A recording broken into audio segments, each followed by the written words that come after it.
This is Jonathan Anger, here for Pro Boxing Fans. I'm delighted to be joined by the Cobra himself, Froch. Cole, what's your opinion on Tyson Fury, Deontay Wilder 3 a couple of weeks' time? Do you give Deontay Wilder a chance? Most people haven't given any chance. You've got to give him a chance because he punches like a mule kicks. You know, if he hits you in the face with a right hand, I've seen him knock people unconscious. Tyson climbed off the floor with that right hand that got him in the first fight. Tyson Fury outclassed him in the rematch, but it was the best Tyson I've seen for years.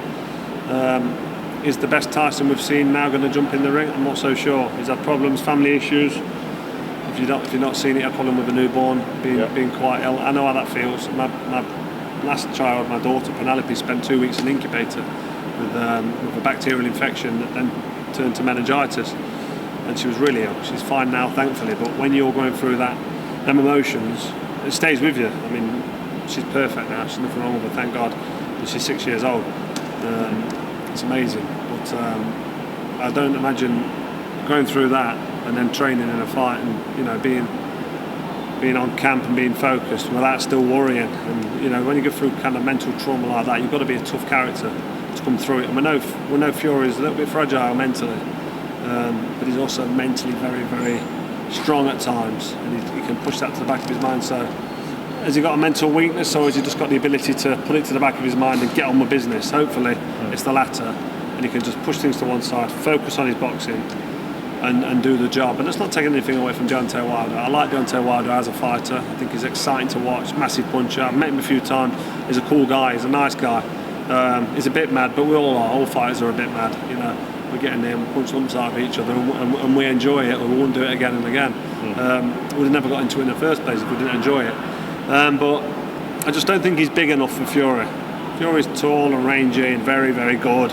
Solid brain when he's in there. And Wilder's got that. I don't want to say he's a one-trick pony, but he's just got that one big punch, and that can turn a fight upside down, and that can get him out of jail. And he can give him the finish. I watched that Ortiz knockout again the other day, and he looked for the shot. He found the gap, boom, straight in with that right hand. People say he can't box and he can't fight. Listen, he knows what he's doing, Wilder. He's getting better and better, and he's got a point to prove now. He's a man on a mission, and Fury's maybe not arsed. So it depends. Have you got the best Fury against the best Wilder, or have you got a half-hearted Fury against a really motivated man on a mission Wilder? Because if you have, all of a sudden the scales are balanced a little bit, and you're in for a fight that could go wrong for Fury. But my money's on Fury. I'll talk us through your tour with George Groves. Not many people could have seen that 7 years ago, but you always said you need those dance partners in your career, and I feel like George Groves was that man. You both brought the best out of each other. What's it like being together now with all the dust settled? You know what, I like George Groves. I've been to a couple of signing events with him where we sit there and sign a couple of 100 pairs of gloves and t-shirts and shorts and that for memorabilia companies. And I've had time with him on Sky Sports, working with him. Was in Saudi. We've been on a couple of shows in England, and he's a nice guy. He's genuinely a nice guy, and I thought he was an absolute obnoxious little fucking arsehole, and I wanted to smack him with my bare fist straight in the mouth and give him a couple of slaps and get hold of him. You know what I mean? Like, really, really fucking annoying person. But actually, he's all right. But when you're fighting someone and they say something, you can take it personal. You can upset you. And you're like, why are you disrespecting me? And I'm stupid for biting in the first fight, because I did. He had me on the end of his hook, and he was just reeling me in.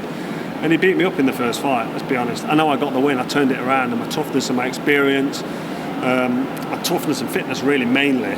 Yeah. Even though I don't think I was fully prepared. Well, I know I wasn't fully prepared for that first fight, but I didn't appreciate what he had and how good he was and how fast he was and how hard he punched.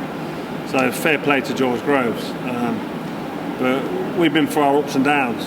We've had 2 fights, and obviously we did the first stadium fight post-war, made history, and it was amazing. Big crowd. It really was, big crowd.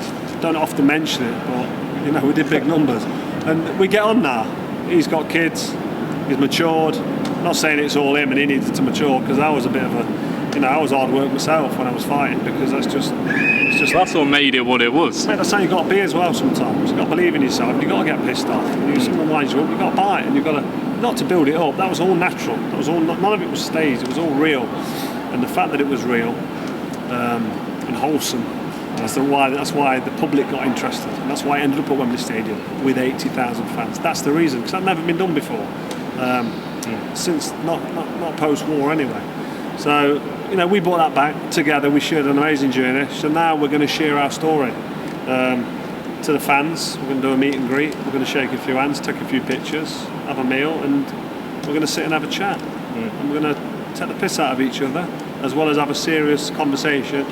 I've got a few questions I want to ask him. He's got a few questions he wants to ask me. So we're going to have some fun, and the fans can come along and enjoy a good evening. Straight out of this COVID times as well. People want to get out and have a nice meal and sit and listen to the two ex-boxers have a little bit of banter with each other. But there's no needle, there's no real animosity. But if you've not seen it, the Froch Groves tour is on sale. We're up and down the country. Come and get involved.